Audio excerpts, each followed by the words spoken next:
Okay, hey guys, welcome to another episode of Conversations with Therapists. I'm Alyssa and Jennifer. We're here with Kate Jennings from the Bug and Bee, which is a children's therapy office in Fort Worth, Texas. You guys are in Fort Worth? Yeah. She is primarily working with children with chronic illnesses and anxiety, which I really want to talk about that in a minute. But yeah, so can you give us just a little bit more about that? Tell us like how you got into that and we'll go from there. Yeah. I really went straight through, I joke like kindergarten through grad school. And so when I went to UT, sorry, Alyssa, I know. I went I to know. UT. I did not I'll wear my hide burn my orange on OU. purpose. I know I didn't wear my burn orange on purpose, but now I kind of feel like it was a happy Yeah. accident. Um, Yeah, you should and have. I majored in psychology and education there. And then Mhm. I'm from Fort Worth. I came back home to Fort Worth and I went to TCU for grad school and got my master's in counseling, with an emphasis in school counseling. And then I worked for 11 years at Cook Children's, which is our local children's hospital here in Fort Worth, for their Cool. psychiatry department. And so I worked in a lot of different areas within psychiatry. So I worked on the inpatient unit. I worked in the day treatment program as a family therapist. I worked in the intake department. I cross trained as secretary because I was like, I'm hour hungry and poor and need to make money. Yeah, I feel that. Right after I finished up my 3,000 hours for my LPC, Cook has a really cool program called the Clinical Therapy Program. And we work for psychiatry, but specifically with different outpatient specialty clinics. And my clinic was the gastroenterology clinic. And so I worked the last 8 of my 11 years at Cook. I was the clinical therapist for gastroenterology. And so I saw all patients when they were newly diagnosed with Crohn's disease or ulcerative colitis, a lot of celiac patients, and then a lot of anxious tummies and nervous tummies. So from there, I got really interested in the chronic illness side of things and like the mental health effects of chronic illness and on chronic illness and vice versa. And then I left Cook in May of 2021 and I opened my private practice here in Fort Worth. That's so cool. Okay, so you're working with pediatric kids who are struggling with like chronic illnesses. That's a lot, but also their parents too. You're Mhm. working kind of as a whole. So why did you leave that and decide like, okay, now I'm going to do this outside of that? So I went, I was 6 months pregnant with my son when the world shut Oh down no. with Oh COVID. no. Yeah. And so I went home like everybody else did in March of 2020. And then I worked from home until I was in labor. And my husband was like, I'm going to finish eating my tilapia. And I was like, I'm going to have a baby. And I gotta so go. I had worked until I, tilapia dinner that night. And then went in and had Wyatt masked and labored in a mask and had my first oh my COVID test gosh. between contractions and Oh my all the fun gosh. things. And then I was home for 3 months on maternity leave. So I went back to the hospital 6 months after, and I'd been away for 6 months. And I had a toddler who was 2.5 and a newborn and was Yeah. working full time. And I started first my Instagram page, which was more about, hey, I am supposed to know what I'm doing and I have no idea what I'm doing. And it's hard to manage a full-time job and a newborn and a toddler. And I just felt like I wanted to share with my community tips and tricks and one-liners and different ways to talk to your kids. And then slowly people, and I'll tell you about why it's called that. Well, so the practice is called the Bug and Bee, which is also the name of the Instagram handle. So my daughter June, we call June Bug.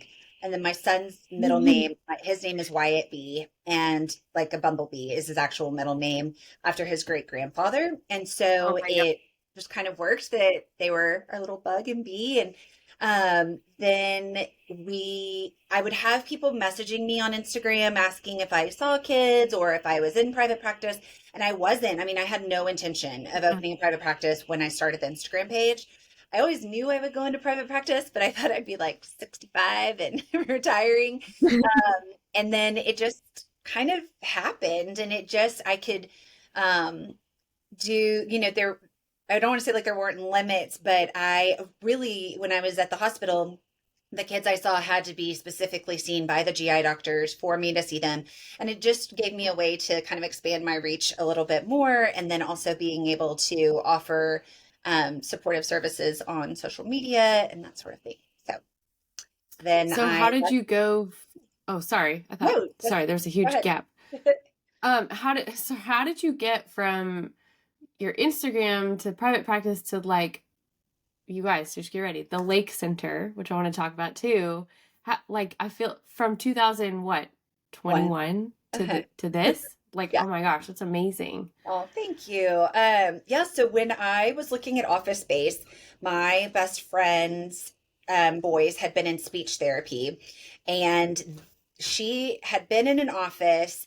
They had outgrown for her work, they had outgrown that office, and she said, you should just see if that office is still available because they had refinished it, and it was really cute and a great location, and it was still available.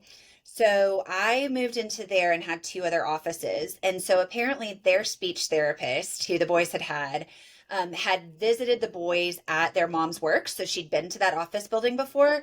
And she had said, oh my gosh, this would be so cute for a therapy office. And so my best friend Whitney said, well, y'all should talk and you could talk to Kate about coming in and offering speech in the other room. And so Ashley came in and was offering speech. And then another mutual friend said, wait a minute, I am friends with an occupational therapist, and they've been working primarily in homes because of COVID. But now that they are able to go back into the schools, now that they are able to see kids outpatient again, they're looking for a space.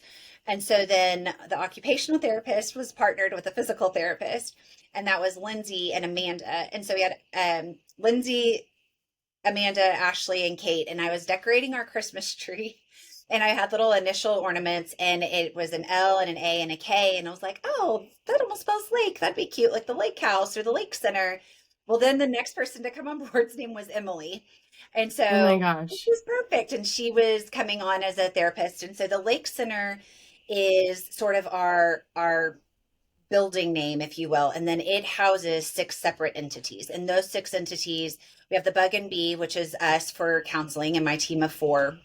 We have Lindsay and Amanda's team, which is occupational therapy and physical therapy. And It's that so group's called cool. All Inclusive Therapy, which is also an acronym. All is for Amanda and Lindsay. Oh Um, my gosh, it's then amazing. we Everything's have spinning out. Rising Stars speech with Ashley. We have Beata Brooks speech, which is a little bit different of a speech therapy approach than what Ashley offers.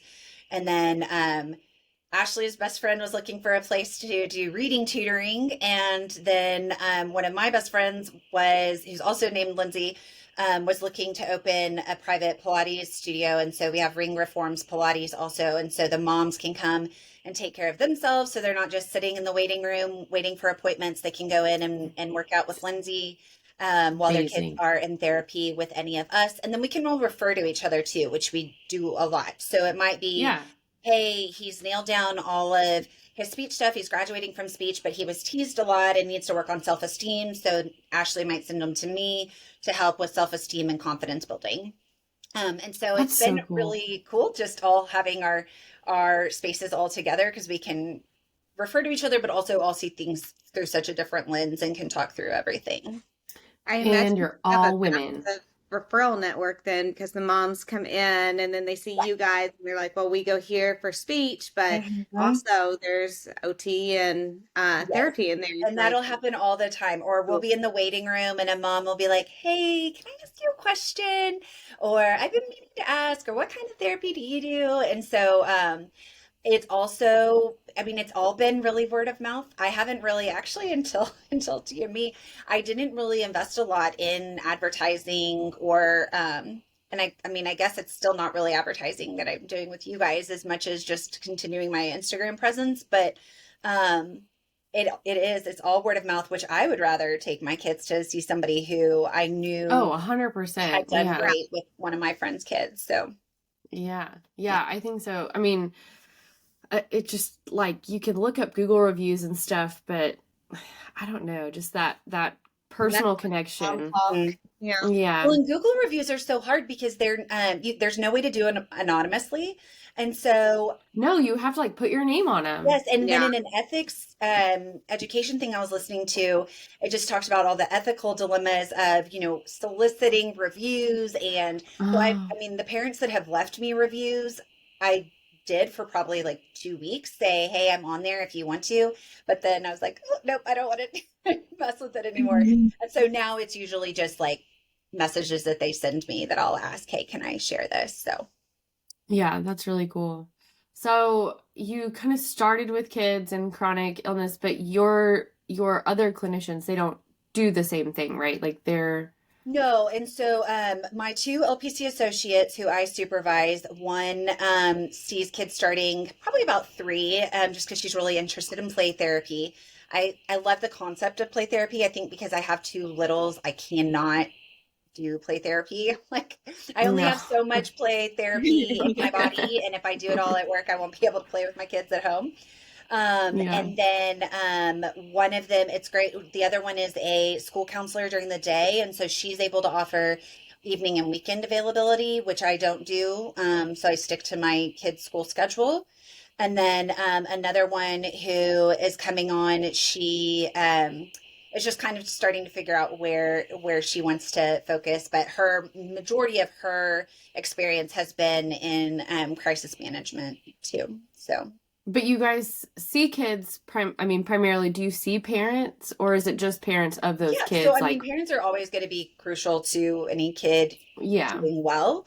I always tell parents I'm very child centered, and so I'm very much going to ask the child, "Hey, do you mind if mom comes in?" I explain the limits of confidentiality. Some parents, I mean, it's like, nope, go in, come out, and that's it. Other parents want to know a little bit more, and then other parents ask if they can schedule their own time to come in and talk about the best ways to support their kids. Um, Allie, since she sees younger ones, probably does more of parents with the kids than I do. Yeah. I joke that parents like kind of scare me. Like Yeah. adults are nervous.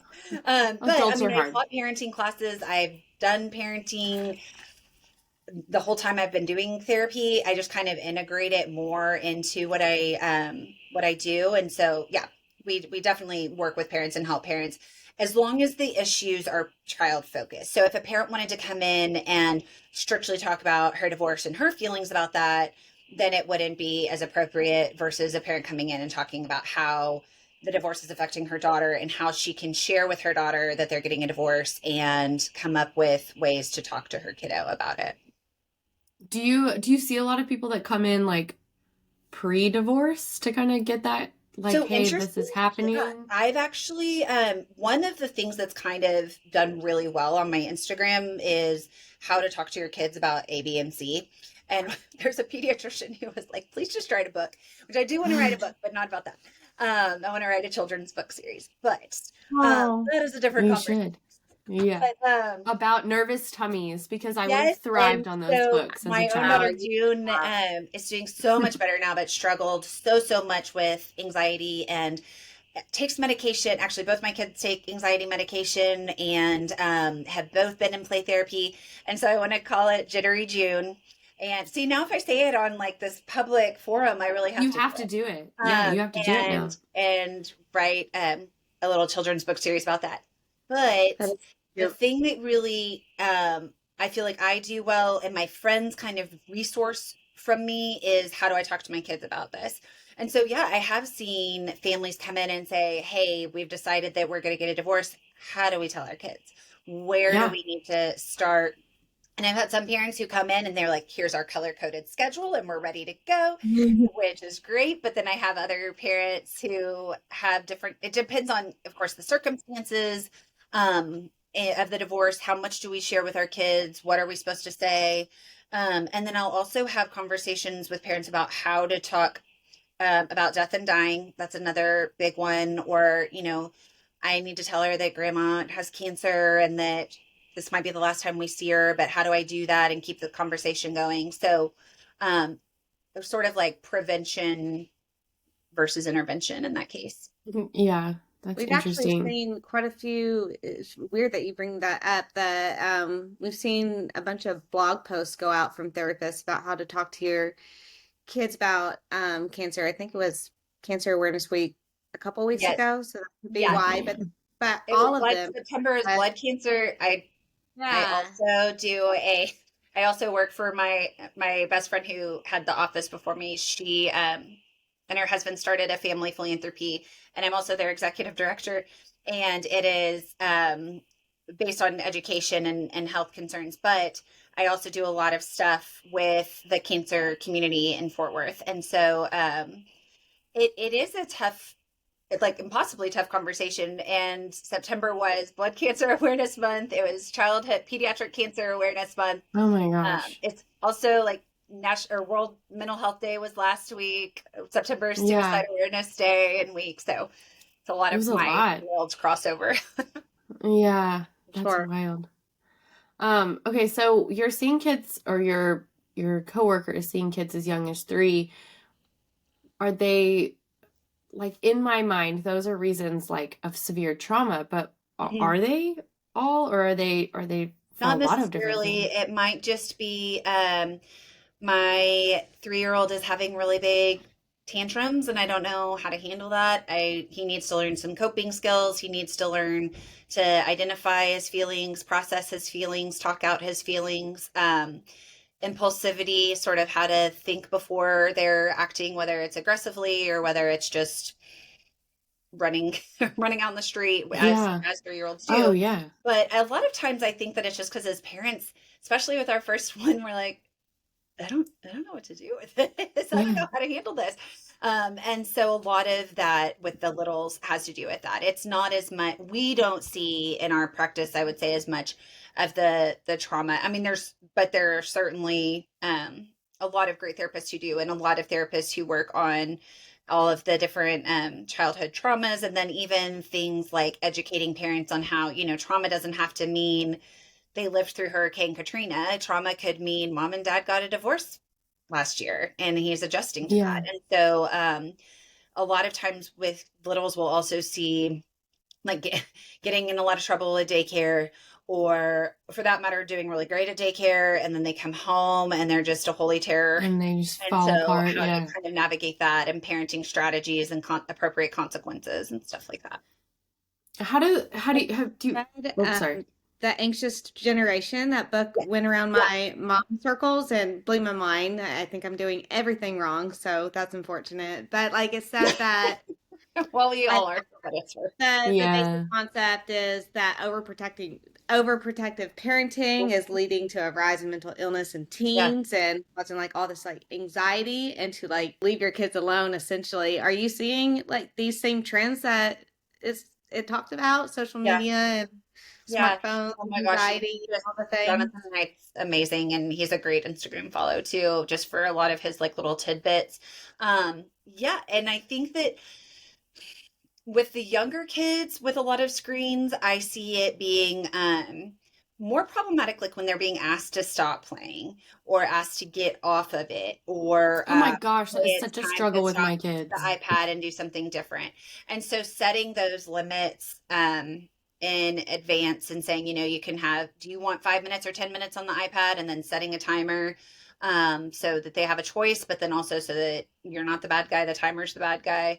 And then with my older ones with the social media, it is just it's constant comparison to everybody. And then on top of that, the big thing that comes up is I will always hear, I saw it on Snapchat. And I was on Snapchat once upon a time, but I'm not cool enough for Snapchat and TikTok. I don't think I was cool enough when it came out either. I don't So think I was like cool enough, but I still had it. yeah, And I had it, but so there's something called a Snap Map, which is sort of like Apple Find My Friends. oh my And gosh, yeah. so then these Yeah, kids are my seeing neighbor showed like, that.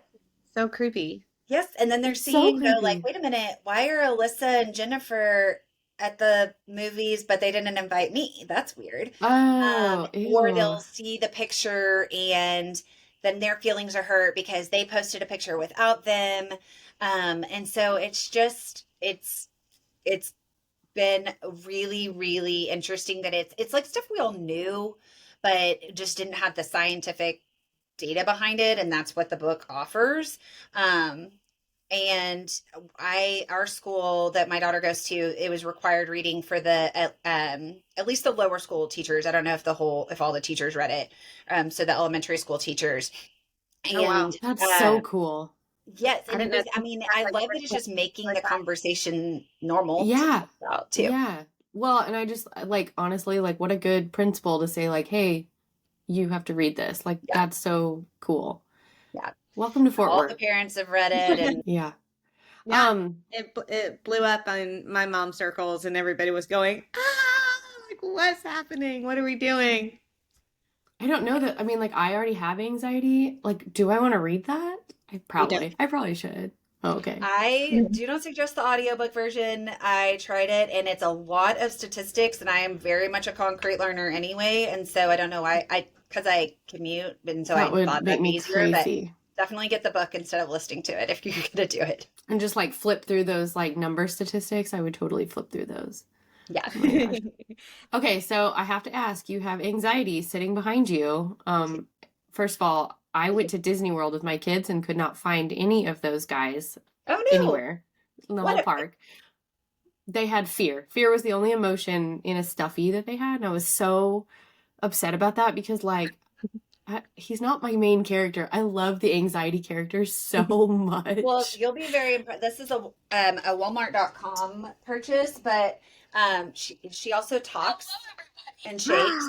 Oh Um, my God. I add that to my but kids' then Christmas class. and she doesn't stop. Oh, she's gonna get more. It's still going.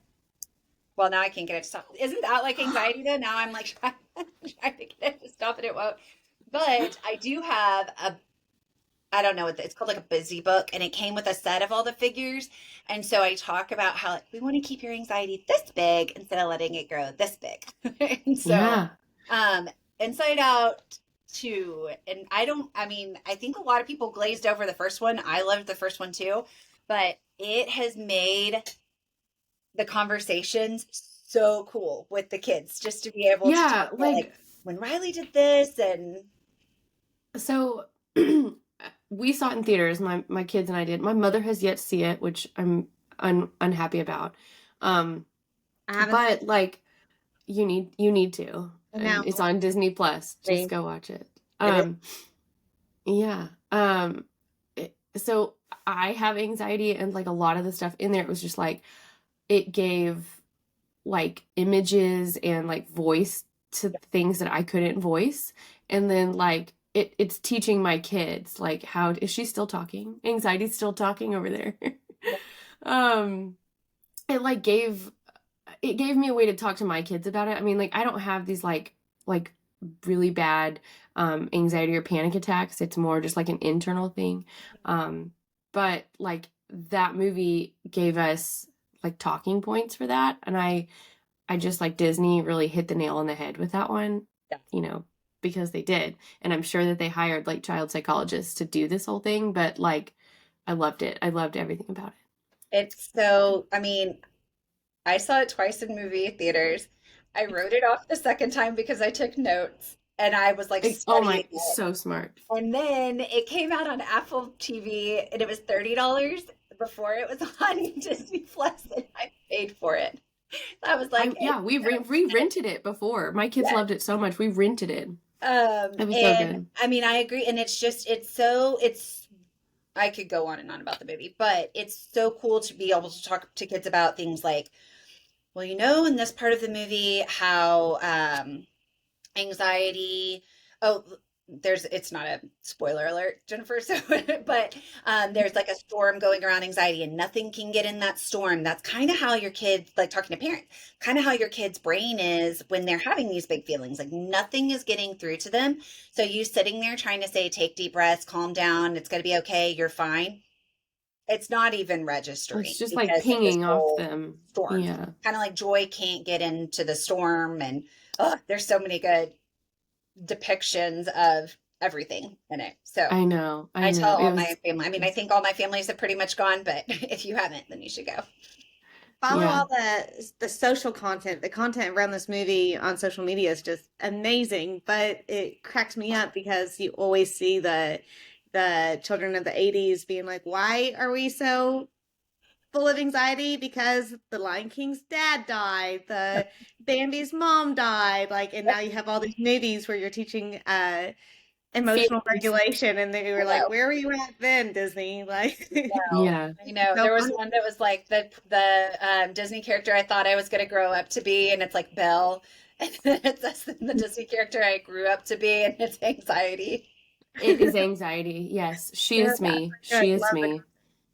Yeah. So are your clientele specifically, are you seeing, like, how young are you seeing kids with that are dealing with maybe not the chronic illnesses, because I know that Yeah. that's something different, but like these feelings of just anxiety? Because like growing up, I don't know, you just, maybe it's still the stigma now, you just don't think little kids feel those same anxious feelings so little, but I think that's wrong. Like, I mean, Well, and I think that growing up, like I always say, I mean, mental health was not like if I did see a therapist a couple times, nobody would have known. I don't even think people, my friends, I probably tell them now, but I don't think you like you just didn't talk about it. Versus now, I mean, my kids that I see will be like, no, I just tell my friends I got to go to therapy. Kid will be like, oh, I go to the Bug and Bee too. I mean, it's like cool. I And know. so um, I think that I don't know that it's changed and happening younger so much as just we're becoming more and more aware of it and talking about it and then recognizing it as such because there's things that and I'm with you too, Alyssa, like there's things that I used to do as more of these like protective factors that now I'm like, that was major anxiety. Like I would sit at the very Yeah. edge of the classroom because I wanted to be closest to the door because I had a completely irrational fear of having to go to the bathroom in the middle of class, like mostly pooping myself, if we're honest. And so I was like I didn't have It seems Crohn's. valid. I don't know why I thought I was Yeah. gonna poop my pants in the Yeah. middle of It's college, but I valid. didn't. And so, I mean, I didn't, but I thought I was going to. And so, Not a real scenario, it's a brain scenario, but you yes, know. I know. And so I think just the talking about it more and normalizing it is helping. And then recognizing that, when it happened this morning, when this sweet little girl who I personally, I typically start at 8. I do have a few youngers. And so this one this morning is in kinder and she did mom was like she never will get dressed in the mornings and I have to harp on her and go at like tell her over and over and over. Well, in talking through it, and I always tell parents, if we think about not what's wrong with you, that you're not following directions, what's happened to you, it doesn't again have to be some huge trauma, but what's happening is she knows when she gets dressed it means she has to go to school and then spend 8 hours away from mom, and she's feeling anxious about Mm. being away from mom. So her way of controlling it is maybe if I don't get dressed, I don't have to go to school. And then I can stay home and eat ice cream with mom all day, which is what she told me. And so I think that That when sounds we just, better. That these sounds better little to me. shifts of thinking are helping a lot. And I think that, more and more, I don't know. I mean, I didn't go to med school, but I get the sense that more and more young doctors are coming out of med school more mentally health aware and focused, even if they don't go into that as a specialty. I think more and more teachers are getting education on anxiety and its prevalence. And so I think that it's not necessarily happening more. I just think that we're seeing it, we're recognizing it more often, and I think then in turn we're talking about it more. And then when we're talking to our mom friends about what's going on because we're talking about it more, somebody's saying, oh my gosh, I took Sarah to the Bug and Bee to talk to Kate and it was so helpful, you should call her and see if she can see Janie. Versus just, okay, I don't know why she's freaking out, she'll be fine, you have nothing to worry about. Yeah, and I think that's kind of my attitude, like with my kid. I think, I mean, I know she has some anxiety, but I also think she's probably I think she has some ADHD in there. Yeah. And so I'm like, when is it the right age to like go? but my kid is asking to go. So I'm like, okay, now I have to do it because like I mean, she's I think that's asking. amazing. One that she's asking her Right. to go. She's like, I want to Uh, go see a therapist, mom. And I'm like, okay, let me find you one. Give me a minute. But it's well, and cool. Like, it is cool, and I think that what she's recognizing is like, I don't think I'm really supposed to feel this way, and I want to feel yeah. better. Versus once upon a time, I think it would have been like, I'm not supposed to feel this way, and it's wrong that I feel this way, so I'm not going to say anything to anybody about it because it's weird and different. And I feel like that was the generation. I don't know. I'm 38. I feel like that was how I kind of grew up. And even my own mom now is like, when I read your stuff on Instagram, I just had no idea. Like, well, Yeah. And I think there's I a didn't lot of either, that. so I don't blame you. Yeah. I mean, like, I look back and now that I'm doing my own work on stuff, like, I realize, like, oh, huh, maybe my like constant stomach aches when I had to go to my dad's house, maybe that was a response to my parents' divorce. And it was like, oh, as a 5 or 6 year old, you can't really figure that out. But Yeah. like as a 30 something year old, you can figure it out. So I think that's cool. Um, okay, so I want to go back to what you kind of talk about in your, like, when you're meeting with these kids and stuff, and they're maybe dealing with these chronic illnesses. Like, is that something that they've been battling and now they're finally like, okay, this is taking a toll on my mental health? Or is it like immediate, they get this diagnosis and they're like, okay, we got to figure this out? Like, I where's would say that? it's probably both. So in particular with Crohn's disease and ulcerative colitis, actually, I ran into a friend yesterday, and she's like, I've been meaning to call you. Her daughter was diagnosed with Crohn's, and she's like, and you're the queen of Crohn's. And so I feel like I feel like you need a crown. I do like preferably a poop crown. Speaking of, I mean, it talks a lot about that too in Yeah. that world. So I think that it is recognizing just that it's hard enough to be a kid. And then when you add in doctor's visits and chronic fatigue and chronic pain and um, all the things that come with a heavy diagnosis and just adjusting to that. Um, I think most parents now feel like, hey, in particular, I feel like in the Fort Worth community, if a kid's diagnosed with Crohn's, they send them to me. There is a new GI clinical therapist at the hospital that they can see too. I'm just the only person in private practice that does that.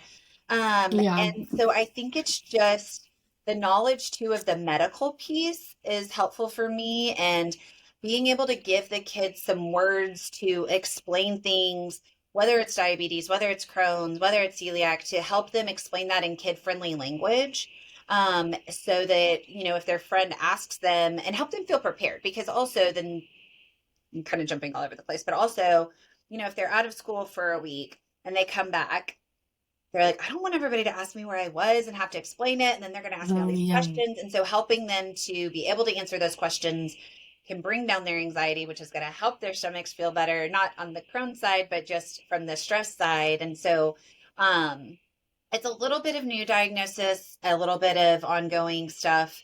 And then a lot of times with chronic illness, there's a burnout that they hit. And it might be like with diabetes, we'll see it a lot where it's just like, I'm done. I don't want to give myself shots anymore. I don't want to take my sugars anymore. I'm over it and done.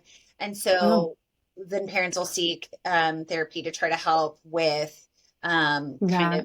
of that motivation and that piece. Because that's, with illness, you can't really use natural consequences. Like, well, take your insulin or don't. It's up to you. I mean, and Yeah, you so can't.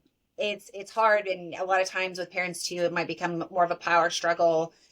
Sometimes with kids, it's the fear of the hospital, or needle pokes, or worrying about being admitted. And so, because I was in the hospital for 11 years, I can speak to that. And that's also comforting. I think that I can help them understand what that's going to look like. Like, when you go here, this is what's going to happen, or this doctor's going to do that, or the first thing you're going to do is this. And so it's almost like they can take that fear and worry out of it too. So you mentioned at the beginning of this that you got your degree in like guidance guidance counselor Yeah. school, whatever that degree is called. Why then did you graduate and just go straight into a hospital? Like how did that? Well, so interestingly, when I went to grad school at TCU, they did not have an LPC track. So their tracks were child life, school counseling, or higher education. Now Oh, it's my okay. understanding they do have an LPC track. And so I love the concept of being a school counselor. In fact, some of my internships were in schools. I was a long-term substitute school counselor. In Texas, you cannot be a public school counselor without 2 years of education under your belt. And so I would have Like you had have to be a to, teacher? mhm. I would have had to Oh. then teach for 2 years. And I was like, I don't want to teach. I want to talk about feelings. And so I really tried to get around that in a lot of ways.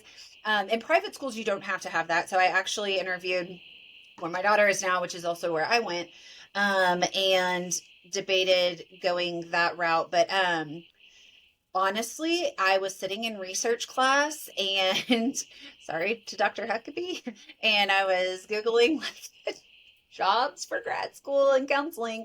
And there was a position open at Cook Children's, and I applied for it. And I started the Monday after I graduated on a Saturday. And then Wow. That's I was just, amazing. I loved it. I mean, I'd thought about the law track to help kids, and I'd thought about writing, and I'd thought about, photography and just all these random little things that I loved. But at the end, except for law, I felt like I could do any of those without necessarily the degree piece, but you can't be a therapist without a degree.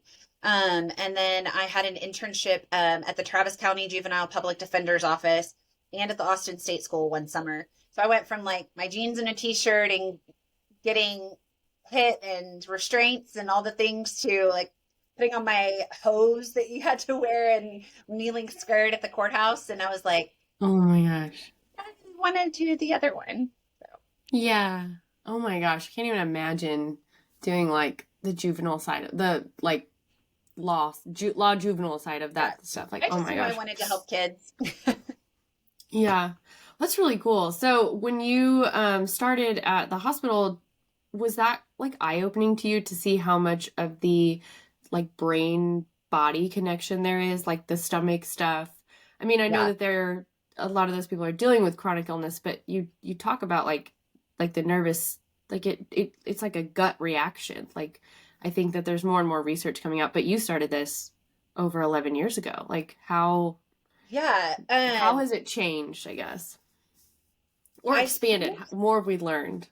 Yes, I think that that's what it is that the more we've learned, it's books like The Anxious Generation, or for a while, The Body Keeps the Score was another big one. So also like the ease of, I have a spiel, like a thing that I will always say about how our brains and our stomachs are connected. And the relief, I think, of like, I think so many people and kids are either told or interpret it's in your head. It's just in your head.